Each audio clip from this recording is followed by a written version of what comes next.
Welcome to the Coffee with Karen podcast, a weekly chat show discussing everything from holistic health to current affairs from a mental, physical and spiritual perspective. Get your weekly cup of positivity with a sprinkling of woo-woo. So welcome to the show. Now this goes out on Mintwave Radio live. And all you need to do is ask Alexa for Mintwave Radio, or you can go to karenrobertscoaching.com/Mintwave-radio if you want to listen in live and to see our schedule of all the other show hosts. If you're listening on podcast, you can go to karenrobertscoaching.com/podcast-network to see my podcast and other podcasts in the network. You can download the app for Apple and Android, and please subscribe and follow, or feel free to leave a comment, leave a review. Now, today's episode is 108, and today we have Kelly Chester, who is a wellbeing coach, and we're going to be talking about neurodiversity and running a business whilst staying calm in the chaos. So my name's Karen Roberts. I'm your host. Now we provide a platform for coaches, consultants, therapists and healers to get their message heard to the people who need it. So we own Mintwave Radio Station and the Raising Vibrations podcast network, and we also have a directory, so come and find the right fit for you. You can just go to karenrobertscoaching.com/directory, and if you'd like to be featured and have access to 1 million views over the year, then get in touch. So Kelly is a neurodivergent business owner and author of Unfiltered. She's the founder of the Stretch Zone Mind Gym, and she helps those who are struggling to access mainstream gyms and health clubs. Now, this could be due to being a single parent makes it difficult, right? A carer, or if you have a hidden disability or chronic illness or anxiety and any other mental health conditions. Diversity and inclusion is at the heart of all of Kelly's classes and wellbeing events. So welcome, Kelly, to the show. Thank you for being here. If you'd like to share with the audience a little bit about who you are and share a bit of your story. Hello, everybody. Thank you for inviting me, Karen. Can you hear me okay? I can. Lovely. Well, my name's Kelly Chester. I'm from Grimsby. Grimsby is in the northeast, so it's pretty cold at the moment. I used to live in London, so it's a little bit warmer there. Is it? Oh, it must be cold then. It is. I'm single mum to 11-year-old. He has neurodiversity, like myself.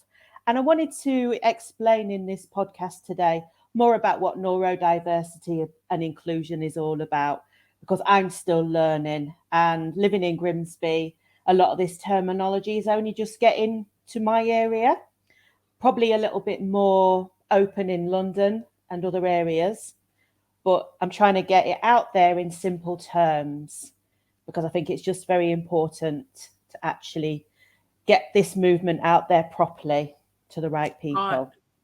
So you're doing this now, but how did you come to be doing this? So is this because of your son? You said that you suffer as well. So yes. How long have you been doing this? What were you doing before? What's your story up to this point? Okay, well, I've got a social care background. I worked in the disability sector.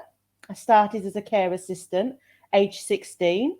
I'd always been in that sort of caring mindset. I looked after my nana when I was about 8, because she had rheumatoid arthritis, so she really struggled to get about. So I used to help her with opening the medications, keeping her company, helping her on and off the toilet. So I was really in that role from a very, very young age. And I really struggled with schooling. So that's why I sort of went the other route, looking after people, making people laugh. Yeah. So that's your calling. You found your calling. I certainly did, yes. But it was not an easy route, because I wanted to go into nursing, but I couldn't pass the exams. So you needed to pass maths and English and all your O levels, everything else. Then it became GCSEs. So everything was a struggle. But I actually loved what I did, but I couldn't actually get into the profession that I wanted to get in. So when I wrote about my story, I wrote about going the scenic route. So I haven't gone a direct route like most people would go. And there's been loads and loads of bumps in the road. So I wanted to tell my fascinating story. It's not a trauma story. A lot of people have said, oh, you shouldn't be charging to tell your trauma story. And I was like, it's not a trauma story. It's got very funny stories in there about my mishaps, misadventures. One of them jumping out of a plane. I wrote my book in lockdown, and it was 2020, or was it 2021? But it came out last year in March. Awesome. And what was the trigger for you? What made you decide to actually write a book? Well, I didn't plan to write a book, but because I want to become a motivational speaker, because people in the neurodivergent community, they're not getting heard.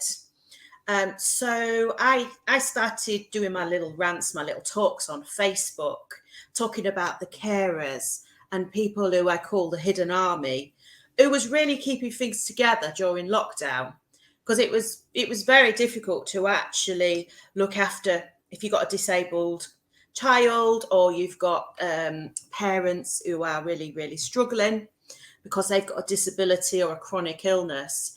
It was really, really bad on people's mental health and their well-being. And things are hard enough as it is without a pandemic for people who have got hidden disabilities or chronic illnesses. We function quite well in the community until something like that would happen.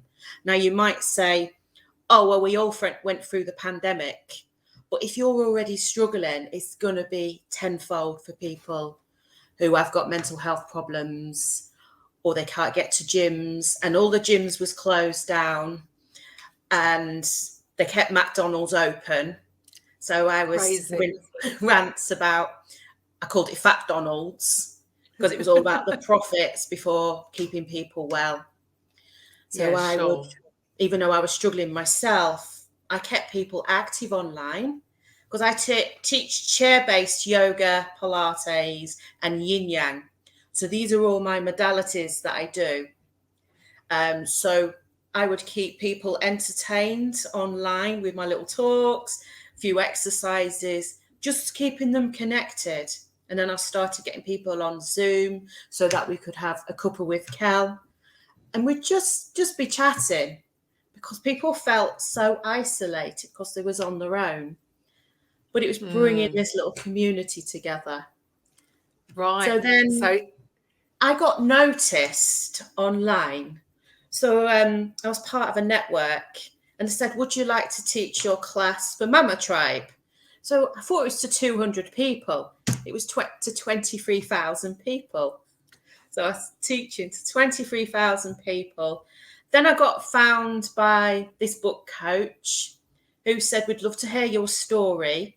So I went in a book called Wild Women Rising, which was talking about my dyslexia, trials and tribulations of a dyslexic genius. Then I decided I wanted to write my book because people wanted to hear more of my story. I got such a great feedback from being a co-author in that book. And the ladies in the book as well were such amazing support. Fantastic. So when we talk about, can you explain to some people might not totally understand what neurodiversity, what does this cover? What are we talking about here? Okay, so anybody can be neurodiverse. Not everybody can be neurodivergent. So this is where it gets a little bit tricky, because you could actually become neurodiverse through injury or stress or burnout, and you will start to struggle with everyday life.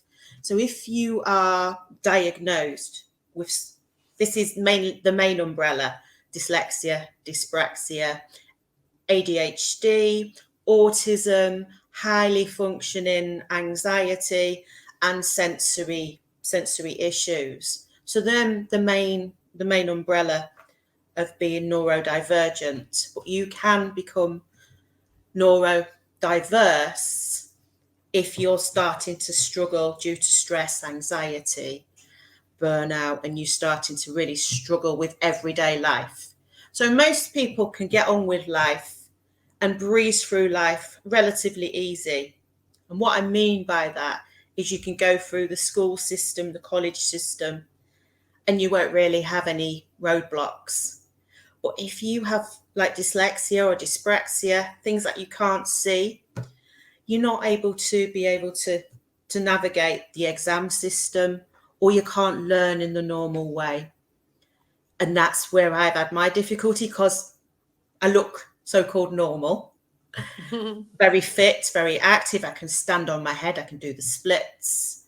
But you put me into certain situations and I'll struggle. And then I'll be called a diva. I'm overreacting. Let's say the lighting's too much. The crowds are too much. I've been called a diva, or you're acting up, especially in the work situation. Right. And things started to get worse for me through about 2006, when it was austerity. So that's when they started to cut things in social care. They would take a lot of our help away within the social care setting. So that's when I started to mess up within my job. So many people who have a hidden disability, you put on a mask. So you are trying to function in everyday society, and it's exhausting. So when people say you're lazy or you're acting, you are acting because you're actually trying to act like the way everybody else does, but it's not your natural way. Yeah, So I totally understand that. My eldest daughter has just found out she's slightly autistic, and she's on the spectrum, and that's why. And apparently what I didn't know is that it's more difficult to diagnose in women than men, because women tend to mask it. Well, there can be mimics, which is, now so much makes sense now, but because it wasn't so obvious. No. It was, again, and I'll admit, I'll be pushing her because I think you're being lazy, or come on, get up, get out there. And it's been a massive eye-opener, So how did this, I mean, like, even with you say with your son, how is he suffering? He's 11 now. I knew from the age of 3 that he was a little bit different. And I don't mean different in a sense where he wouldn't fit in. I just knew that he was struggling to walk.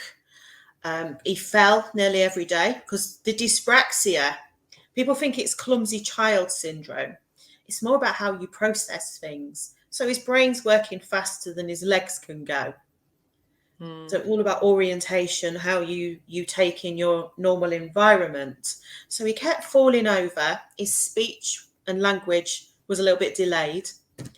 I didn't really notice that until the health visitor said the way we communicated, other people wouldn't be able to understand. So we just have this way of communicating. So I use a lot of gestures, body language. So we would do that naturally. But she said he needs to learn to talk before he gets to nursery, so that other people can understand him. Now he can't shut him up. Yeah, be careful what you wish for. But he's amazing. But it took me until only 2 years ago to actually get an official diagnosis with dyspraxia.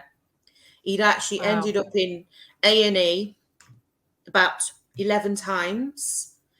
And he had 2 real major accidents, because he had no fear of danger.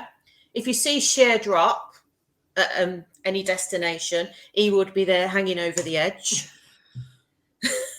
Oh, a little bit dodgy, just a little bit worrying as a mum.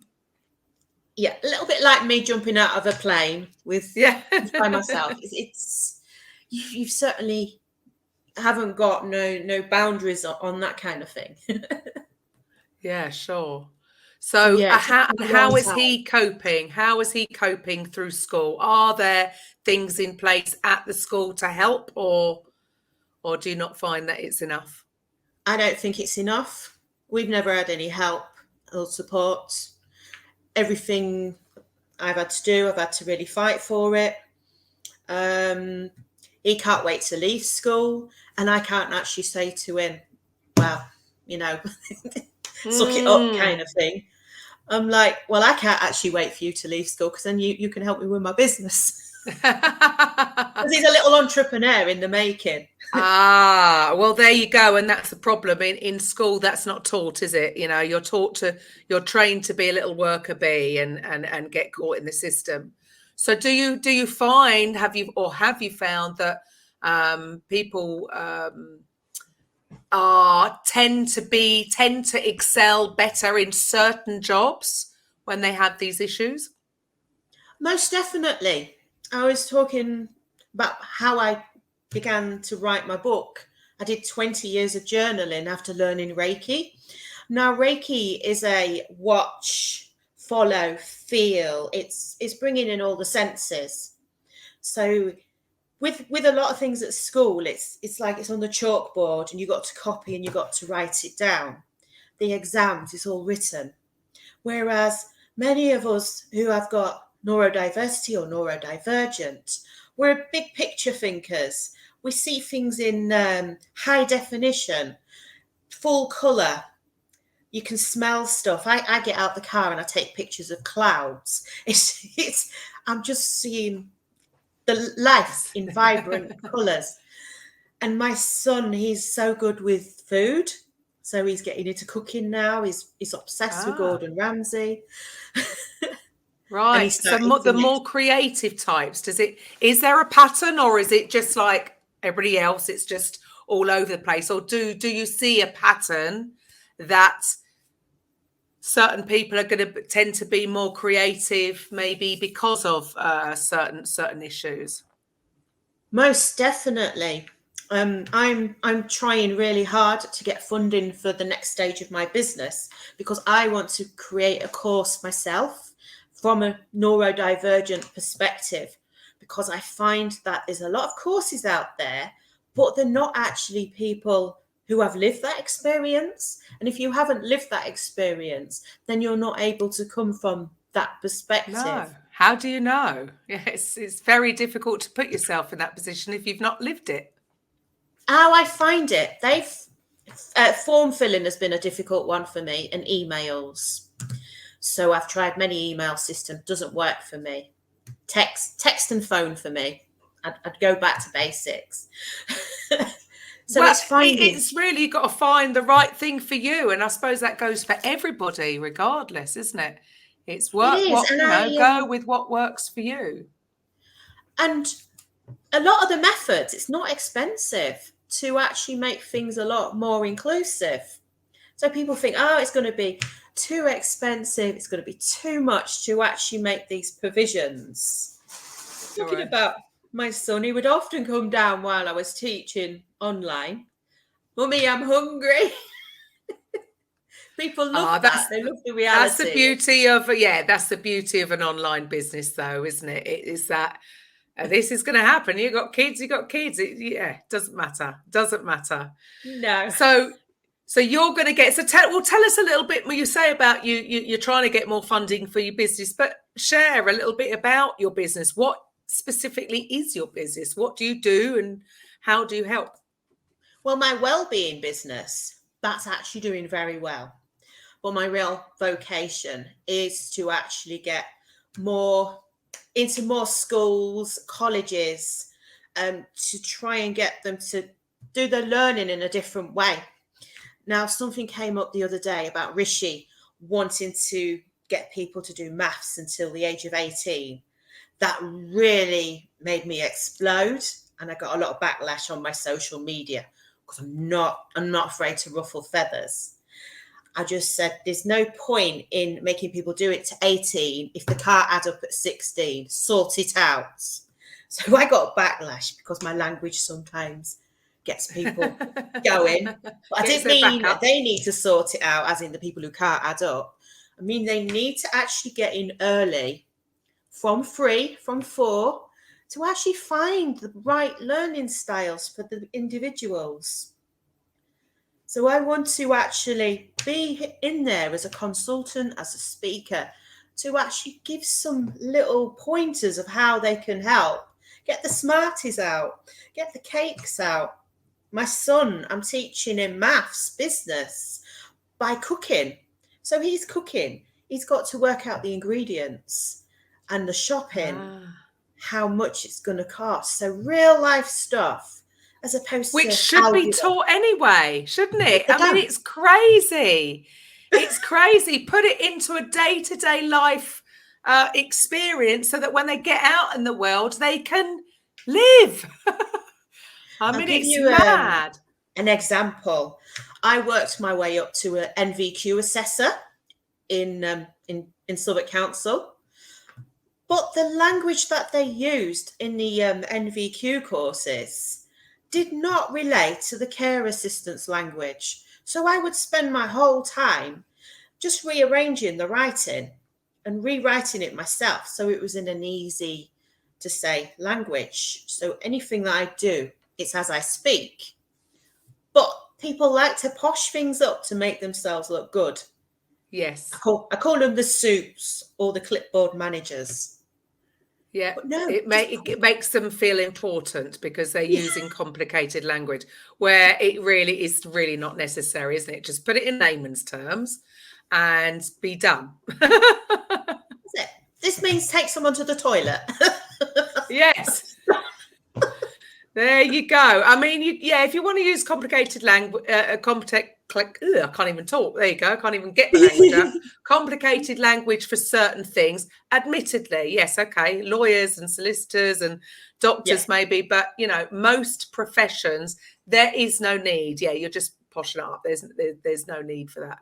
So that's what you're looking to do. You're looking to get into schools and good luck. Kelly, they're still in the Victorian ages. I think the whole system needs an upgrade, doesn't it? And to introduce entrepreneurship. I'm very determined. Good for you. I keep going, and I've actually found a couple of people that I really want to work with, and I know exactly how much I need for my funding. I had a meeting 2 days ago, and I've got 3 funding leads. So awesome. Fingers crossed. Awesome. So Kelly is going to make a difference in this country on how children can then excel, because that's all it is. And I suppose they're made to feel like they're stupid or they're unworthy because they can't do the things in the way that they're expected of them. I mean, we had a sort of a similar experience. So as I said, my eldest daughter's just found out. Now, she was brought up in Portugal. We lived in Portugal from when she was about 4. So she went into the Portuguese system, and she struggled because everything was out of a book. Even when they got to age to where they're doing science, there was no science lab. There was nothing. Every subject, it was just a textbook or a workbook. And so I thought, to be fair, that she was struggling more because it's in a second language. If she's off daydreaming, the words are just going in one ear and out the other. And they'd say, oh, she's away with the fairies. I think, yeah, that's okay. She's young. And it really didn't bother me because I really didn't realise how much she was struggling. I was thinking it was a language issue. And because it wasn't, she was a creative type. And so because it wasn't, it was just learn this way and that's the only way. We actually moved back to the UK because I thought there'll be more subjects for her. There'd be dance and there'd be drop and even the artwork.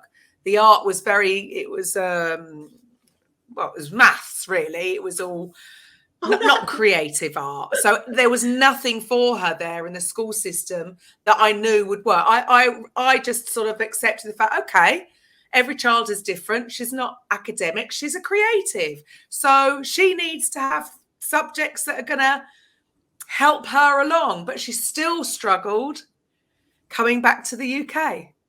But yeah, we still didn't. We just thought that, oh, you know, all the sort of chopping and changing. But now we have that diagnosis. It's like, oh, Yes. right, yeah. So I think the Portugal was the red herring, because we're just thinking, oh, it's because she spoke the language really well. Mimic. Wow. Right. Yeah. Good at mimicking. She picked it up. She talk it fine. It was the writing, everything else. So yeah, I think it was a little bit of a red herring because we thought that was the problem. And now we can look back and go, oh, yeah, that's why you were struggling. Yeah. But I suppose, I mean, are there things in place to really help children and to sort of, you know, because quite often you find that the children are just labelled either naughty or, you know, they're rather than actually finding out, well, why, you know, do they have ADHD? Maybe they need to go and run around in the playground a little bit more. Sitting at a desk for so many hours isn't necessarily the right way to get the best out of these kids.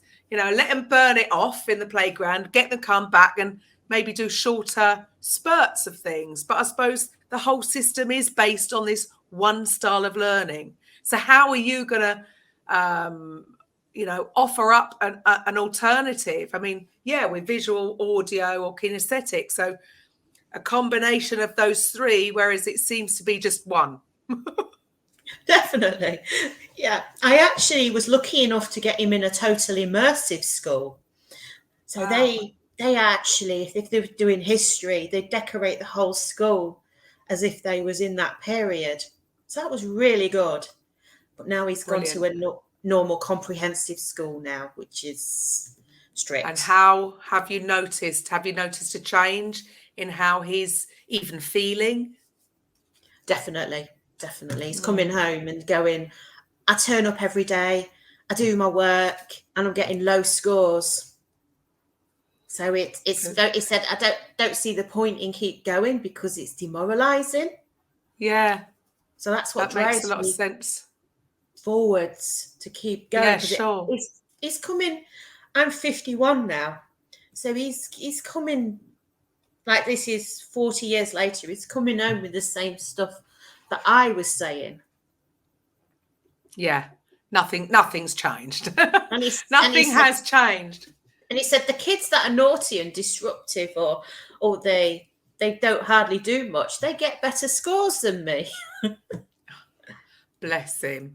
But then again, like you say, you know, there's going to be something that he's going to excel in. Just like, you know, the way the problem I have with all this, with the labelling, is that it is putting people in little pockets. And rather than, you know, we're all different, that person is going to be better at that and less good at that. And that person is going to be better at that. But because of these sort of the norm. I mean, what is normal, Kelly? Come on. Exactly. Do you know anybody who is, quote, normal? I'm not sure that I do. Well, that's why, you know, everyone's different. Everyone is just different in how they are. And there's just too much, I don't know, negativity around all of this because, come on, we all come in different shapes and sizes, different mental capacities, physical capacities. And that's all good, isn't it? Work to your strengths. Definitely, but they've tried to pigeonhole everybody into the same box, and that's the problem. And us who rebel against it, we're seen as naughty or not paying attention, but we're not, we're bored.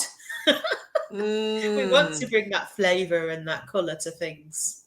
Yes, and definitely. And of course, years ago, they stopped her or they cut back on a lot of the exercise, which kids need exercise. Even that seems crazy to me because they didn't see it as an important thing as the academia. Yeah, but they work hand in hand because if they're going to exercise, more, when they come back, they're going to be more focused to do the work rather than sit there all day at a desk. The whole thing just does seem like, I think they made a few mistakes there. Maybe we should, not go back, go forwards. Don't go back. They need to go back on the food, though, because what I've noticed is they've got a lot of fast food now in schools. It's like run like a business or a restaurant. Now, I worked in a vegan Caribbean diner in Crystal Palace. I run my wellbeing meetings there, and they did lots of studying on hyperactivity and children. And if your children are not getting the right nutrients in the beginning, omega-3s, fish. I mean, we were told it was brain food, weren't we? You need your omega-3s, definitely. That's why we really need to go back to basics with a lot of the schooling, not just the academic stuff. So bring in the cooking classes, how to run a household, how to run a business. Bring it into real life. Life skills, and business skills. And like you say, I love what you say about the doing the math and you're taking it upon yourself to teach your own child. Really, we should. What's the point in school?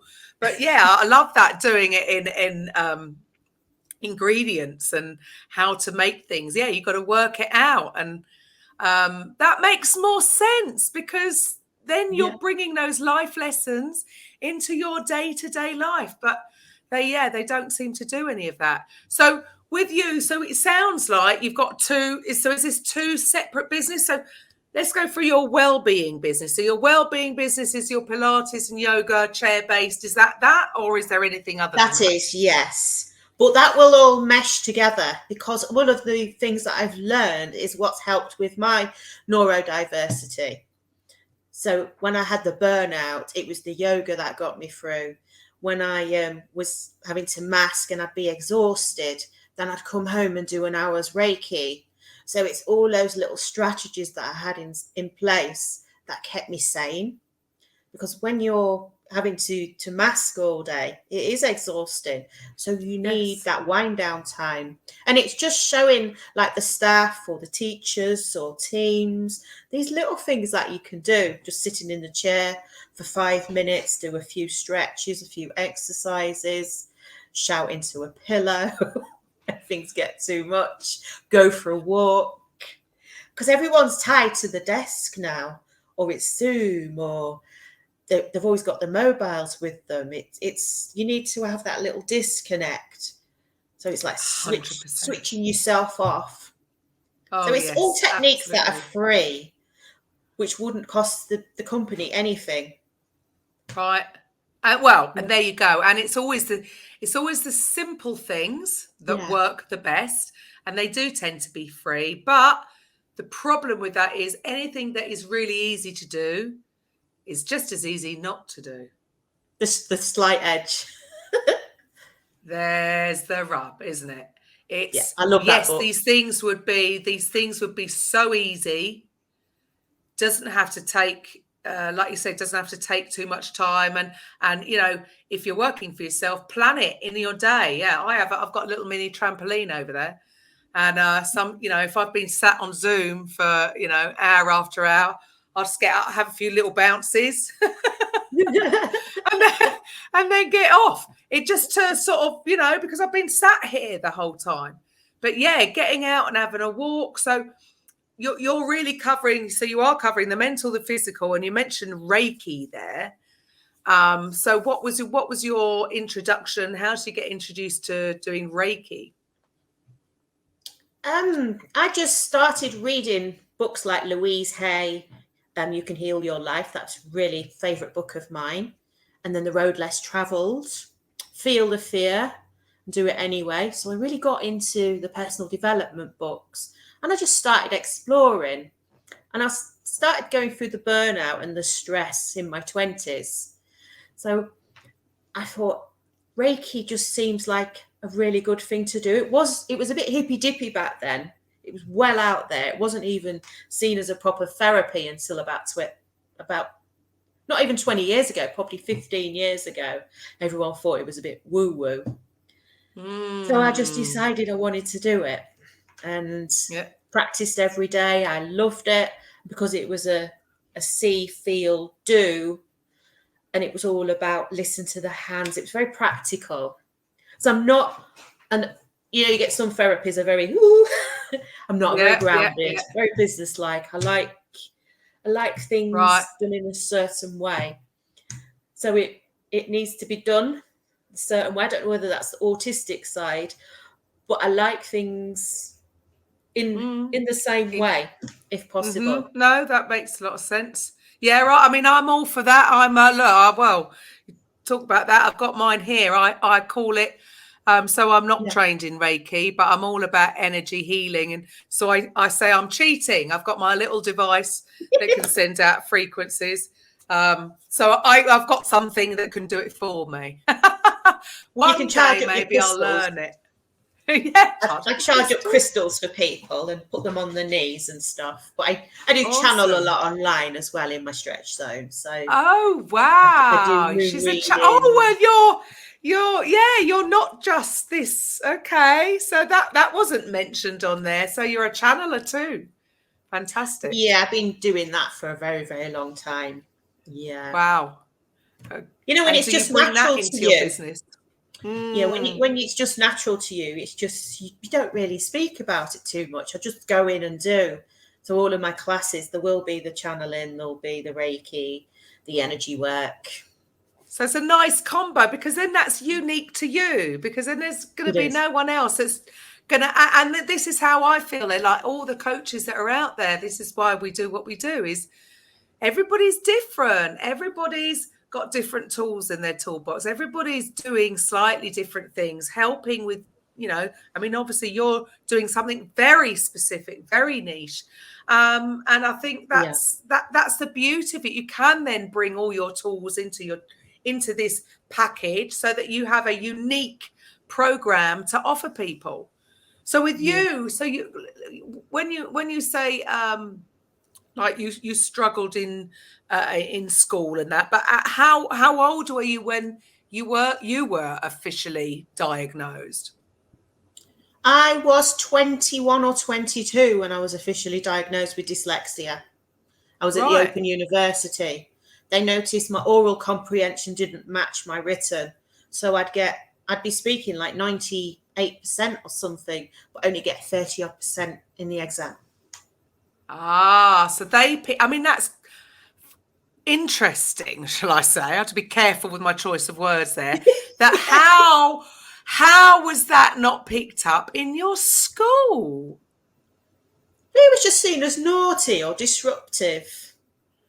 I mean, so it took through, you're now an adult, Open University, they've picked up on it and finally gave you a diagnosis. And having that diagnosis, how did that help you personally? Did it put your mind at ease? How did it affect you?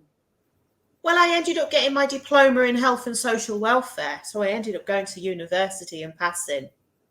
Wasn't easy. Most people, it took them 2 years. Me, it took me 5 years to finish. But you did it. But I did it, yeah. But you did it. And if you hadn't have been diagnosed, do you feel that you would have still done it? No, because I wouldn't have got the help. Because people just say, we need to give you extra time. Extra time is no use. It's like pushing someone in a wheelchair across sand or making them. Yeah, what's the point? You're just dragging it. You're dragging out the torture. That sounds to me. To pass my yoga and Pilates, this is just another subject altogether. But it was hell on earth to actually pass the anatomy and the physiology in the way it was written. I had to get the teacher to actually go through, stand in front of me, so I could point the bones and the muscles and everything out. Right. So it's proving that you had the understanding of it. It's just that you were struggling to put it actually into, and so there you go. I mean, put a body in front of me. I'm watching the telly thinking I need to sort his neck out. I need to sort that muscle out. And I just see in the person's as a whole, as an energy. You see that, right. So with the other thing that you do, so what was the idea behind, you've got the stretch zone Mind Gym, and who is that for? Well, the Stretch Zone Mind Gym is for the carers, the lone parents, the people who struggle to get to the gyms because of anxiety, because of stress, because of struggling to actually get So there. that's your online program. So that is your wellness program, online and offline. So I've Okay. always seen that in people. I can't get to the gym because I'm too anxious. Oh, I'm too fat. Or I'm too, they have all this self-conscious, and So the mind gym is, it doesn't matter how much exercise you do. If you've not sorted your head out, then no amount of exercise or makeup or clothes is going to make you feel any better. So I work a lot on the mindset. It's all coming from mindset, isn't it? It Because is. mindset, it starts with mindset, and then because that's going to affect what you do. So start there and then work. But a lot of things that are out there, like that the doctors will say, just you need to lose weight, just diet and exercise. But they don't give Rubbish. you No. any way of getting there. Or if you're anxious and struggling to get out, you're not going to go to a gym, are you? And it's not going to help anyway, because if there's too much cortisol running through your body, then there's going to be no effect. You're not going to lose weight because your body's going to hold on to it. So yes, and I hope that things are changing, that people are having a more of a holistic approach to everything. It doesn't matter what subject matter, that you've got to combine the mind, the body, and spirit. So you are definitely covering all three, which is perfect, because that is what everybody needs. You can't just focus on the one without the other. There's going to be an imbalance. It's all about balancing it all out. So, and I can remember being, you're a single mum with a youngster. It's very, very difficult for time. I mean, back when my eldest was a baby, that was the only reason I had it lucky was because I was teaching. So actually I'd be able to go put my child in the nursery for an hour, go and teach a class, and I'd come back. But if I wasn't teaching, I wouldn't have had that ability. So I'd have been really, really stuck. But only because it was my job, I was able to work in a place where they did have a creche. Yeah. And it was a bit like an hour's peacetime for mum, even though I'm teaching a fitness class. So it sort of worked both. It worked the mental and the physical. And she was okay. She was in the creche for an hour while I taught, and that was it. So I can totally understand that it's not just people with other issues, single mums. If you're anxious, my daughter as well. I shall maybe have a little chat with her to come and get connected with you, because she's struggling the same. She doesn't want to go to the gym because she is feeling self-conscious. Obviously, she struggles with anxiety, and to connect with other people that are in the same boat, because that's the thing, isn't it? They think they're alone. They're the only one, and they're not. Wow. I'm going live at 7 tonight in the Stretch Zone. So tonight I'm going to do a back care. So I've got all of my Stretch Zone ready behind me. You might see some right. light. Okay. We're doing cool audio here, aren't we? I've got my little lamps, got it all and candles, and awesome. crystals. It's all ready. I've got my yoga mat spread out. Fantastic. So for those who are listening, who would like to find out a little bit more, tell us about your book, first of all, and where people can find it to purchase. Okay, my book's on Amazon, and it's called Unfiltered, under the name of Kelly Ann Chester. Got my middle name because my mum always called me Kelly Ann. Because it's my personal memoir. So that's all about my adult diagnosis and becoming a businesswoman. And the Stretch Zone Mind Gym is you don't do the www anymore, do you? We don't need it anymore. No. The Stretch Zone mindgym.co.uk, and that's got links to all of my Facebook, Amazon, and Facebook. I do mainly on Facebook. Yeah. Okay. I love what you're doing. And do you sort of look back and you think, well, my whole life has been bringing me up to this point? Because like you said quite early on that you were helping your grandmother with rheumatoid arthritis when you were very young. So you'd always sort of been put in front of this. And so when you look back, do you feel that it was all sort of leading up to where you are right now? Oh, most definitely. I did a lot about my grandparents in my book. It's about community, it's about connection, it's about grassroots. My granddad knew that I struggled. He could see I was struggling. He struggled himself, I think. So he always encouraged me. And he said, don't care that your cousin may be getting 9 O levels, 3 A levels. You are doing something valuable and important here. And he always told me every day he was proud of me. There you go. There you go. It goes a long way, right? It Having does. people that actually believe in you. So with regards to all of this, so what's your sort of next step now? So because you spoke earlier about that, you're really now passionate about making changes to give more support in the schools. Where do you see everything going moving forward now? Well, it's just getting the funding together so that I can get all the platforms together, because that's where I've had the stumbling block. Is I've got the idea and I've got the passion there, but it's putting it in that poshed up way, as I call it, that they'll take me seriously. Because I have a business coach that's helped me put the wellbeing network together. But it's just having the right people who know the right connections, which I've found. So they'll be able to put me in front of the right people. And I felt it was right because I got the tingling with the head. So, you know, when they say go with your guts. Yes. So I'm really pushing forward. People say, oh, you don't need funding. You don't, but it has got to that stage of the business for it to grow. I do need that backing. I do need the team. Yeah, sure. And you know, I think, you know, the trouble is people start out in a business and they think they've got to do everything themselves. Yeah. And that's not a business. You've just bought yourself a job. You just bought yourself a full-time job. If you're getting to the stage and you're ready to scale, yeah, you're going to need funding because there's things to do and you can't do it by yourself. You will need a team and it will take money.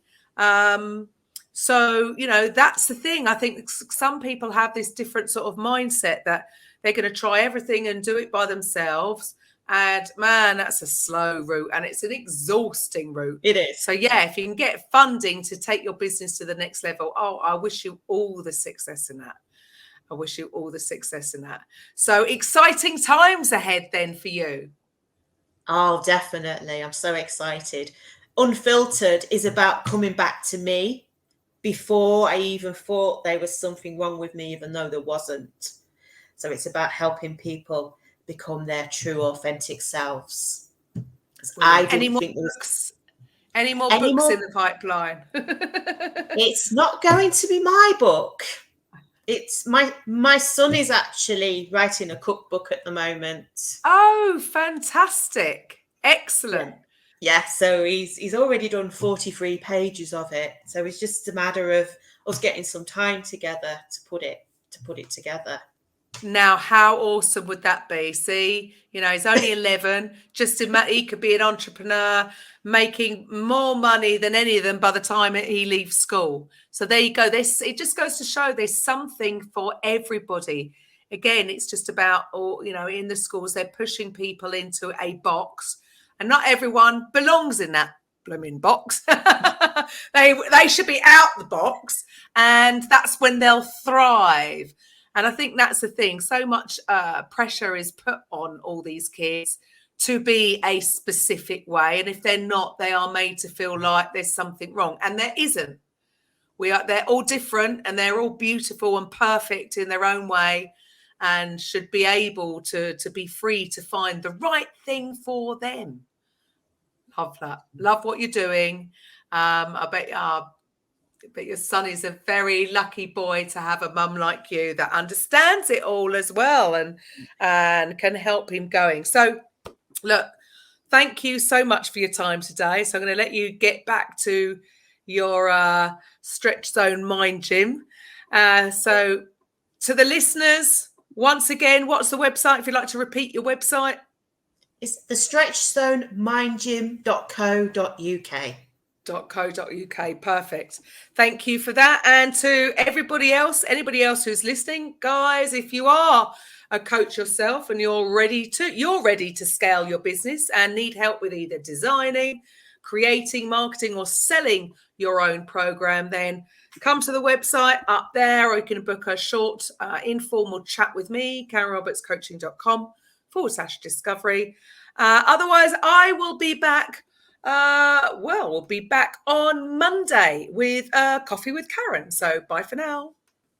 Coffee with Karen podcast. A weekly chat show discussing everything from holistic health to current affairs from a mental, physical and spiritual perspective. Get your weekly cup of positivity with a sprinkling of woo-woo.